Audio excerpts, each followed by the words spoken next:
Hi అండి, నమస్తే. నేను మీ అరుణాని. Welcome back to our channel. మీలో ఎంతమందికి ఈ మెత్తన పకోడీ అంటే ఇష్టం? చిన్నతనంలో బాగా తినేసి ఉంటారు. గుంటూరు సైడ్ వెళ్ళారంటే ఎక్కడ చిన్న బండ్ల దగ్గర ఉన్నా సరే ఈ మెత్తన పకోడీతో పాటు కొన్ని ఉల్లిపాయ ముక్కలు పెడతారు తినడానికి. టేస్ట్ అయితే చాలా బాగుంటాయి. రెసిపీ చేసేస్తున్నాను, చూడండి. మెత్తన పకోడీ సింపుల్గా ఎలా చేస్తానో చూసేయండి. ఇక్కడ 1 కప్పు శనగపిండి తీసుకుంటున్నాను. అంటే నేను ఇక్కడ 200 గ్రామ్స్ శనగపిండి తీసుకున్నాను. ఇలా సన్నగా కట్ చేసి పెట్టుకున్న ఉల్లిపాయలు వేసుకుందాము. ఇక్కడ జీలకర్ర, అల్లం ముక్కలు, పచ్చిమిరపకాయ ముక్కలు. ఈ ప్లేస్లో మీరు కరివేపాకు కూడా వేసుకోండి. నా దగ్గర ప్రజెంట్ లేదు, కరివేపాకు వేయలేదు. నెక్స్ట్ వచ్చి వంట సోడా చాలా తక్కువ, రుచికి సరిపడా సాల్ట్, 1/2 టీ స్పూన్ కన్నా తక్కువ కారం వేసుకొని ఫస్ట్ ఈ ఉల్లిపాయల్లో నుంచి వాటర్ వచ్చేలాగా కలుపుకోవాలి. మనం ఎంత కలిపితే అంత బాగుంటుందండి ఈ మెత్తన పకోడీ. గుంటూరు సైడ్ వెళ్ళారనుకోండి, ఎక్కడ చిన్న చిన్న బండ్ల దగ్గర కూడా ఈ మెత్తన పకోడీ అమ్ముతారు. ఎవరైనా ఒకసారి వెళ్ళినప్పుడు అయితే అక్కడ చెక్ చేయి, తినండి, టేస్ట్ చాలా బాగుంటుంది. కొంచెం కొంచెం వాటర్ వేసుకుంటూ మెత్తగా కలుపుకోవాలి.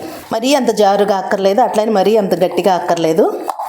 చూసారా, ఈ విధంగా కలుపుకుంటే సరిపోతుంది మనకి. ఇంతే. ఆయిల్ హీట్ అయిందో లేదో కొంచెం ఇట్లా వేసి చెక్ చేయండి. ఇప్పుడు ఆయిల్ అయితే మనకి చక్కగా హీట్ అయిపోయింది కదా, పకోడీలు వేసుకుందాం.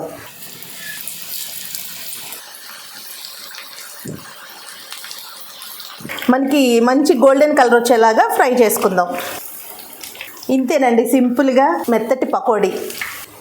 ఇలా ఒక ప్లేట్లో తీసుకొని మెత్తని పకోడీతో పాటు 1 కప్పు టీ పెట్టుకొని తింటూ ఉన్నారంటే ఆహా, మన ఊళ్ళు గుర్తొచ్చేయాలన్నమాట. మళ్ళీ ఊరికెళ్ళి తిని రావాలనిపించాలి.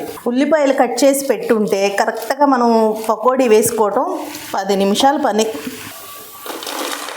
చూసారు కదా ఎంత ఈజీగా ప్రిపేర్ చేసుకున్నామో. టేస్ట్ చేద్దాం.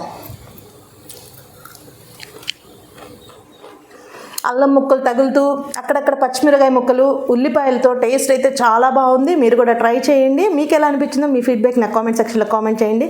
నచ్చినట్టయితే ఈ మెత్తని పకోడీ రెసిపీ షేర్ చేసి కొత్త వాళ్ళు ఎవరైనా చూస్తుంటే తప్పకుండా సబ్స్క్రైబ్ చేసుకోండి.